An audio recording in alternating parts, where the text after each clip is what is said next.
السلام علیکم ورحمۃ اللہ وبرکاتہ۔ الحمد للہ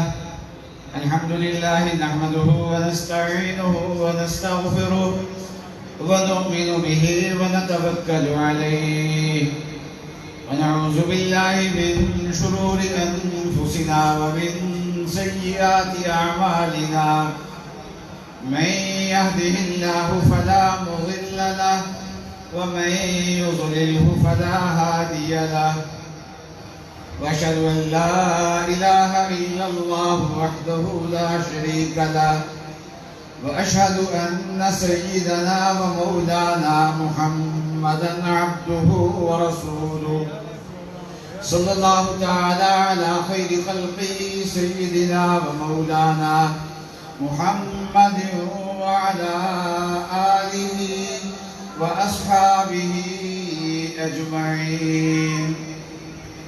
اللهم صل على سيدنا ومولانا محمد وعلى آل سيدنا ومولانا محمد وبارك وسلم صلاة وسلاما كثيرا كثيرا.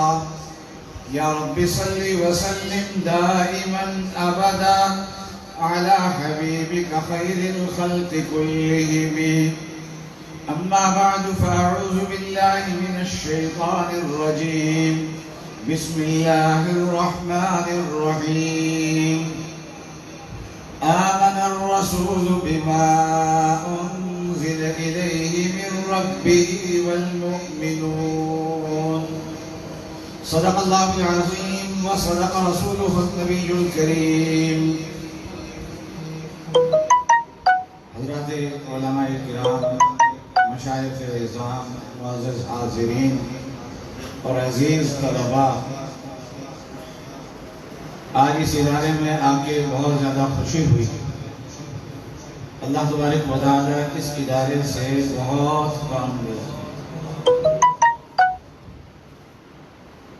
اور قرآن پاک حقیقت میں نبی اکرم صلی اللہ علیہ وسلم کی زندہ سیرت ہوتے اللہ کی قدرت سے ہیں، ہاتھ نبی کا.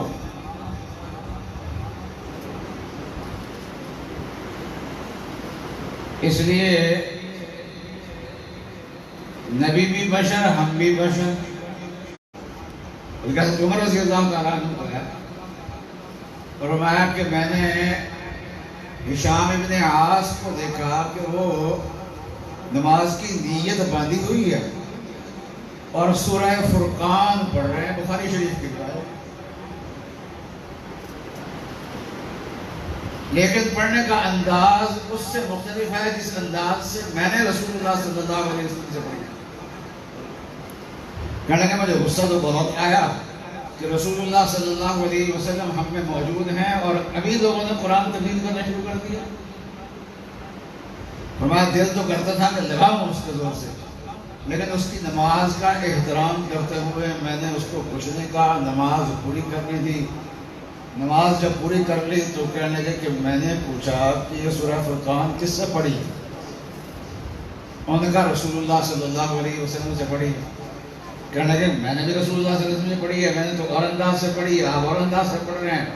کہنے لگے کہ پھر میں نے اس کو گریبان سے پکڑا حضرت عمر نے اور پکڑ کے گھسیٹ کے رسول اللہ صلی اللہ علیہ وسلم کے پاس لے آئے کہ یا رسول اللہ، یہ آپ ابھی ہمارے اندر موجود ہیں، انہوں نے قرآن تبدیل کرنا شروع کر دیا ہے.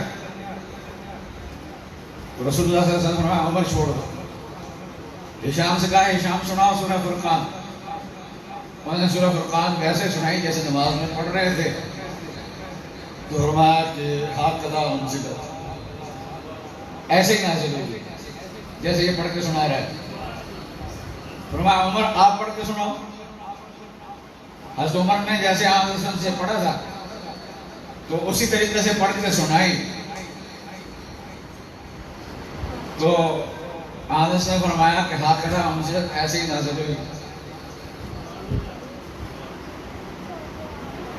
اب حضرت عمر نے فرمایا کہ یہ قرآن ہے، یہ کھیل ہے، جب وہ جیسے پڑھے وہ بھی ویسے نازل ہوئی ہے، جیسے میں پڑھوں ویسے نازل ہوئی ہے.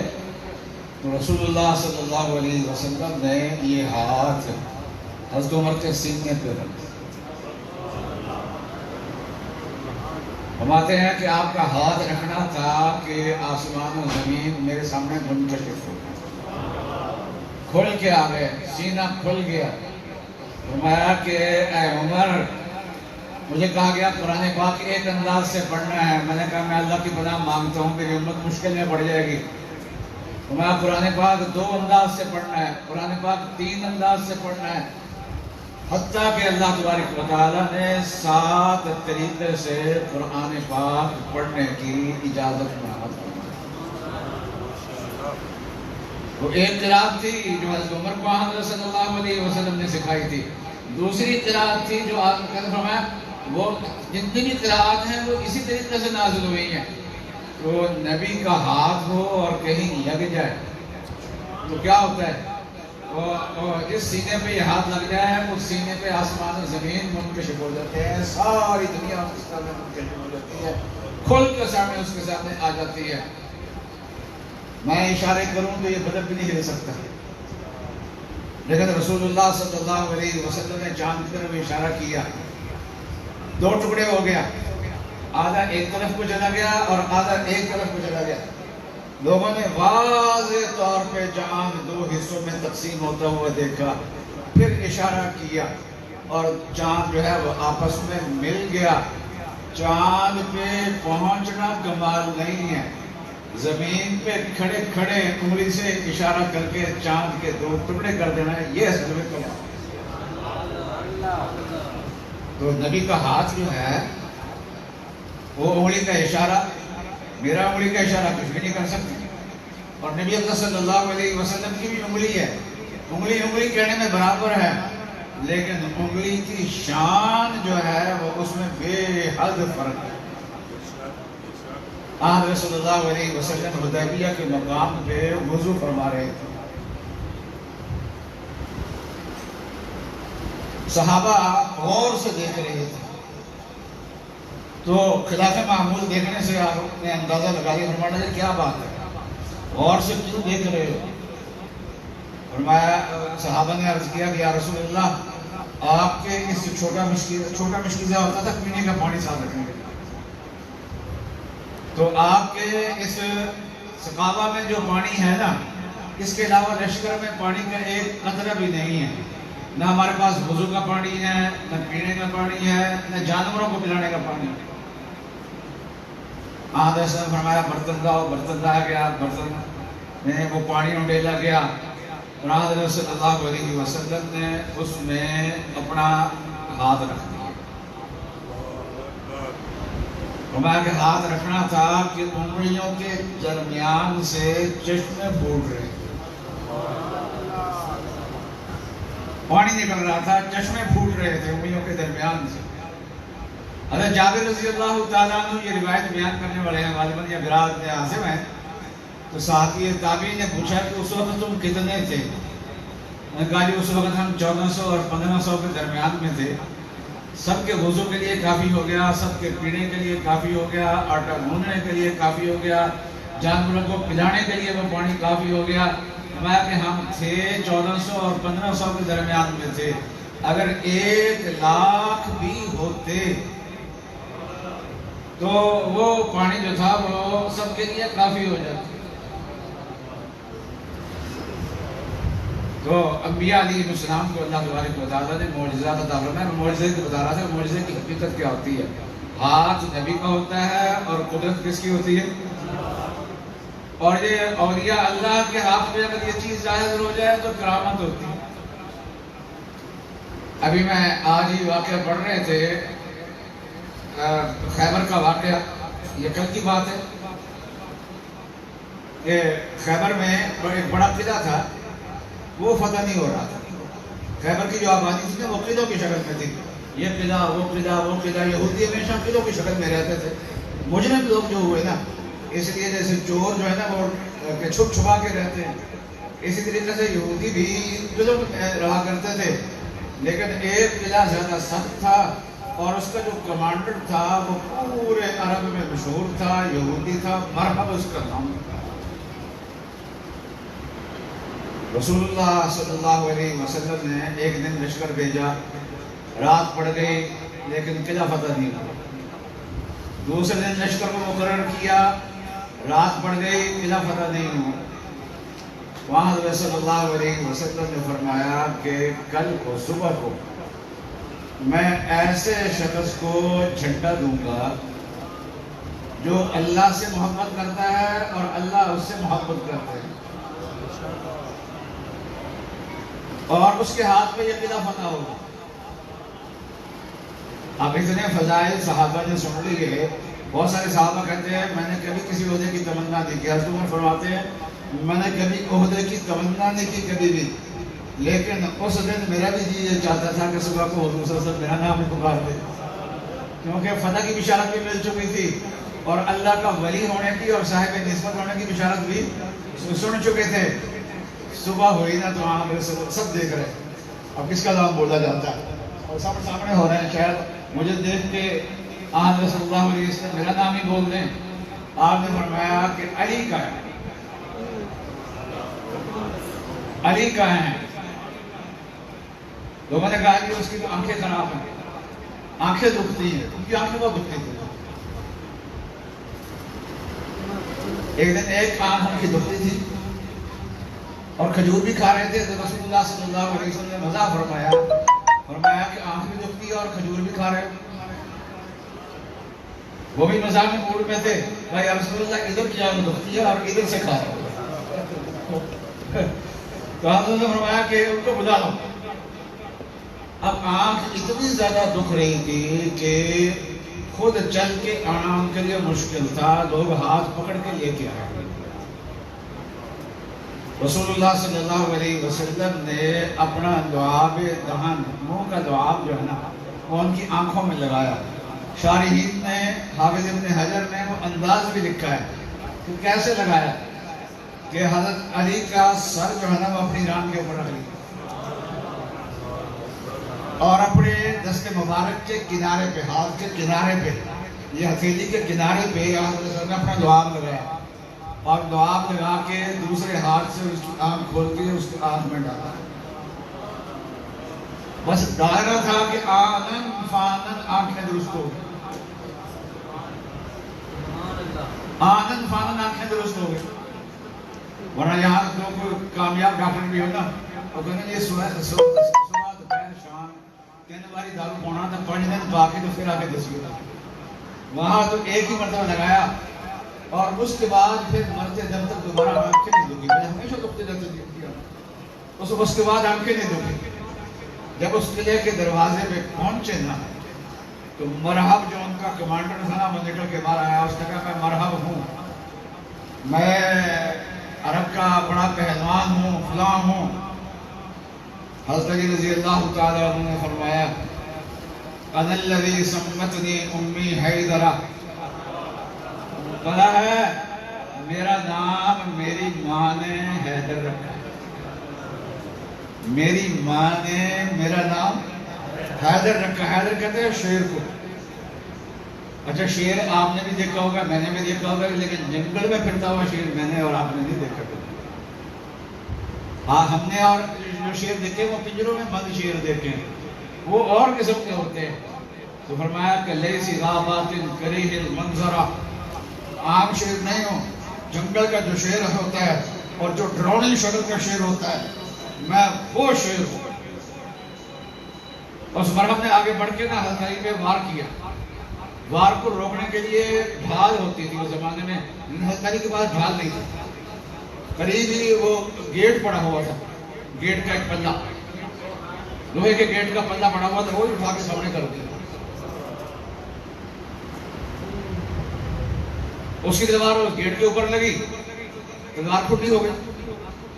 دوسرا وار حضرت علی نے اس کے گردن پہ نشانہ لے کے کیا اور سر کٹ کے اس کا وہ پرے گرا۔ صحابہ کہتے ہیں کہ ادھر حضرت علی کا وار تھا، ادھر ہم اس کی لاش کو دیکھ رہے تھے، لگتا تھا کہ کل کا مرا ہوا۔ یہ حیدر کا بازو تھا، بھائی حیدر کا بازو۔ کہتے ہیں حافظ ابن حجر رحمۃ اللہ علیہ نے لکھا ہے کہ وہ جو گیٹ تھا نا، جس کو حضرت علی نے اٹھا کے ڈھال کے آگے کیا تھا، بعد میں اس کو وہاں سے ذرا دھکیل کے پرے کرنا چاہتے تھے. 7 آدمی لگے لیکن اس کو دھکیل نہیں سکتے. اس کو اٹھانا چاہتے تھے تو 40 آدمی مل کے اس کو اٹھا نہیں سکتے. وہ یک دم حضرت علی نے کیسے اٹھا دیا. وہ جب وار ہوتا ہے تو یک دم، یعنی وہ سیکنڈوں کا کام ہوتا ہے، سیکنڈوں سے بھی کم حصے کا کام ہوتا ہے. اتنی تیز رفتاری سے وہ اٹھا کے سامنے کر دیا. ہاتھ علی کا تھا، حیدر کرار کا تھا، اور اس میں طاقت کس کی تھی؟ اللہ کی طاقت تھی. تو اللہ تبارک و تعالیٰ یہ معجزات عطا فرماتے ہیں، تمام انبیاء علیہ السلام کو عطا فرمائے، لیکن سب سے بڑا معجزہ قرآن پاک ہے جو اللہ تبارک و تعالیٰ نے سرکار دو عالم صلی اللہ علیہ وسلم کو دیا. ایک دن ایک منکر خدا میرے پاس آ گیا، نوجوان تھا، اور اس کے ساتھ جو ساتھی آئے تھے نا، اس نے کہا یہ روزے نہیں رکھتے. میں نے پوچھا روزے کیوں نہیں رکھتے؟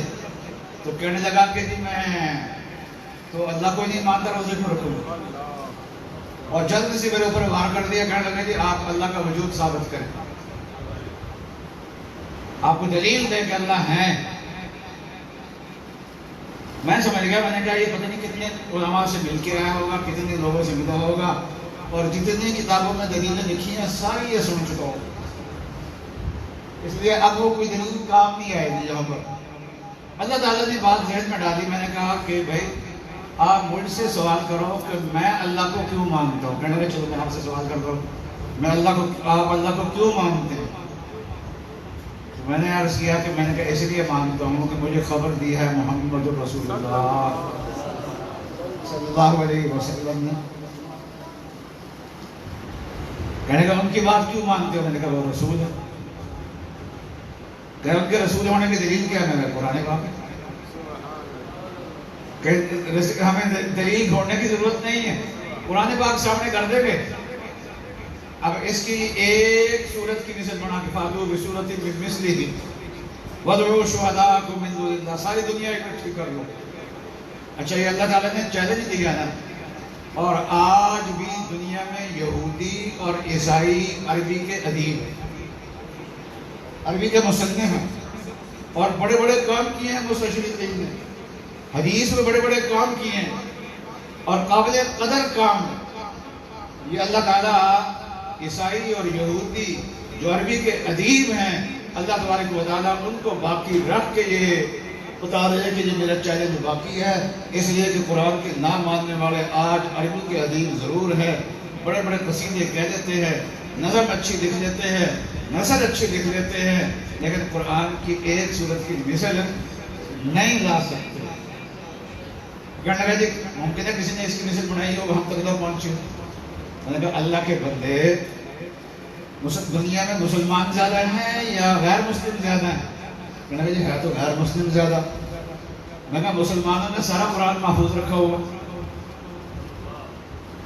اگر کوئی ایک آدمی انا آتینا کے برابر کوئی سورت بنا لیتا تو کیا یہ سارے کافر مل کے اس کو محفوظ نہ رکھتے؟ کہنے لگا بات تو آپ کی بڑی معقول ہے. اور کہنے لگا یہ آپ نے لاجواب کر دیا. میں نے کہا نہ میں مناظرہ کرتا ہوں، میں نہ لاجواب کرتا ہوں، میں آپ کو سوچنے کے لیے بات بتاتا ہوں. آپ گھر میں جا کے بیٹھ کے سوچیں میری بات صحیح ہے یا نہیں ہے. تو قرآن یہ سارا کا سارا جو ہے نا، یہ نبی اکرم صلی اللہ علیہ وسلم کی شان ہے. یہ جو قاری صاحبان تلاوت کرتے ہیں نا، یہ بھی نبی اکرم صلی اللہ علیہ وسلم کی شان ہے. یہ سب سے پہلے قرآن اللہ نے پڑھوایا. اِنَّا عَلَيْنَا جَمْعَهُ، آئیے سینوں میں حافظوں کے قرآن محفوظ ہے. سب سے پہلے کس کے سینے میں قرآن پاک محفوظ ہوا؟ اللہ فرماتے ہیں کہ نبی آپ کے سینے میں ہم محفوظ کریں. اِنَّا عَلَيْنَا جَمْعَهُ وَقُرْآنَهُ، اور آپ کی زبان سے یہ قرآن پڑھوانا بھی ہمارا کام. میں آج اس وقت بات لمبی نہیں کرنا چاہتا، آپ بہت لمبی باتیں سن چکے ہیں، لیکن یہ ہے کہ مجھے خوشی اس بات کی ہے کہ اتنے وقت سے آپ بیٹھے ہوئے ہیں اور اطمینان سے بیٹھ کے اب بھی بات سن رہے ہیں. تھکنے کے باوجود بھی آپ میری بات سن رہے ہیں. تو قاری صاحب نے جب تلاوت کی نا تو میری ذہن اس آیت کی طرف منتقل ہوا. میں تھوڑا سا صحابہ کے ایمان کی ایک جھلک آپ کو دے دیتا بس. تو یہ دیکھ کے بات کو ختم کروں گا, زیادہ لمبی بات نہیں کرنا چاہتا. قرآن پاک میں اللہ تبارک و تعالیٰ نے پہلے یہ آیت نازل فرما دی, للہ ما فی السماوات و ما فی الارض وَإِن تُبْدُوا مَا فِي أَنفُسِكُمْ أَوْ تُخْفُوهُ يُحَاسِبْكُم بِهِ اللَّهُ. فرمایا کہ اللہ میاں نے آسمان و زمین سب کچھ اللہ نے پیدا کیا ہے, اور اپنے دل میں جو تم بات چھپاتے ہو یا دل کی بات کو ظاہر کرتے ہو, اللہ تعالیٰ اس کا حساب لے گا. اب دل میں آنے والی جو باتیں ہیں, خیالات ہیں, وہ اختیاری بھی ہوتے ہیں اور غیر اختیاری طور پر بھی آتے ہیں. اور غیر اختیاری خیال کسی اچھے بندے کو بھی آ سکتے ہیں. چنانچہ ایک صحابی آیا اور حضرت صلی اللہ علیہ وسلم کے پاس عرض کیا کہ یا رسول اللہ, اور کئی صحابہ نے عرض کیا کہ یا رسول اللہ, ہمارے سینوں میں ایسے خیالات آتے ہیں تو ان کو زبان پہ نہیں لا سکتے. ان کو زبان پہ لانے کی بجائے جل کے کوئلہ ہونا آسان ہے, لیکن وہ اتنے گندے خیال ہیں کہ ان کو زبان پہ لانا مشکل ہے. تو خیالات تو جتنا اونچا آدمی ہوگا خیالات اتنے زیادہ آ سکتے ہیں. کافر کو نہیں آتے بس آپ کو, اس کے پاس کوئی ایمان ہی کوئی نہیں. صحابہ نے جب یہ بتایا نا تو انہوں نے فرمایا واقعتاً, صحابہ نے جو واقعتاً ایسے فرمایا صریح ایمان, یہ تو صریح ایمان ہے, یہ تو تمہارے اندر ایمان کی نشانی ہے. تو خیالات تو غیر اختیاری بھی آ جاتے ہیں. جب اللہ نے کہا کہ اللہ یہ پوچھ کریں گے جو تمہارے دل میں خیال ہے ظاہر کرتے ہو یا ظاہر نہیں کرتے, اللہ بھی یہاں اس پہ پکڑ کرے. اس میں تفصیل نہیں ہے کہ یہاں اختیاری خیال مراد ہے یا غیر اختیاری خیال مراد ہے, لیکن شریعت کا اصول یہی ہے کہ اختیاری پہ پکڑ ہوتی ہے, غیر اختیاری پہ پکڑ نہیں ہوتی. جب صحابہ کو یہ پتہ چلا تو بڑے پریشان ہوئے, اور پریشان ہو کے کہا کہ یا رسول اللہ, اختیاری اعمال میں تو ہم گناہوں سے بچ جاتے ہیں, عبادات بھی ہم کر لیتے ہیں, لیکن اب معاملہ دل کے خیالات کا آ گیا ہے. اللہ میاں کہتے ہیں جو خیالات ظاہر نہیں بھی کرتے, اللہ میاں اس پر بھی پکڑ کریں گے. اور خیالات تو غیر اختیاری طور پہ آتے ہی رہتے ہیں, اگر اس پر بھی پکڑ ہو گئی تو پھر تو بچنے کی کوئی صورت ہی نہیں ہے. تو بچاؤ کیسے ہو, وہ تو کام گئے. قرآن صلی اللہ علیہ وسلم نے یہاں اپنی طرف سے وضاحت نہیں فرمائی, بلکہ صحابہ کے ایمان کو ظاہر فرمایا, ان کے ایمان کا ظاہر فرمایا. فرمایا کہ کیا تم یہود کی طرح ہونا چاہتے ہو کہ یہود پہ جب اللہ کے احکام نازل ہوئے تھے نا تو وہ کہتے تھے کہ ہم احکام سن تو لیے, عمل نہیں ہو سکتا ہم سے. سمعنا وعصینا, ہم نے سن لیا, عمل ہم سے نہیں ہونا. وعصینا, ہم نہیں مانتے, عمل نہیں مانتے, عمل ہم سے نہیں ہوگا. تو کیا تم بھی ان کی طرح سمعنا وعصینا کہنا چاہتے ہو؟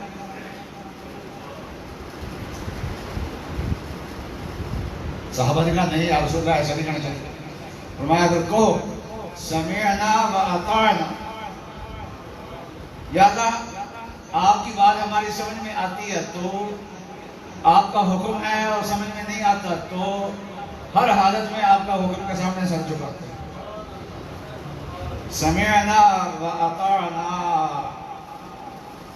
اب سوال یہ ہے کہ اللہ کا حکم ایسا جو سمجھ میں بھی نہیں آ رہا اور جس پہ عمل کرنا بھی ممکن نظر نہیں آ رہا, وہ بھی مانتے ہو, تو پھر اللہ کے ہاں پکڑو گے تو اس کا کیا کرو گے؟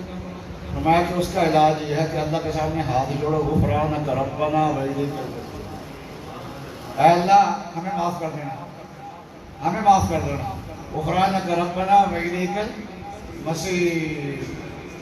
صحابہ نے یہی کہا سمعنا واطعنا غفرانک ربنا, یا اللہ ہم آپ کی بات سنتے ہیں, ہم اطاعت کرتے ہیں.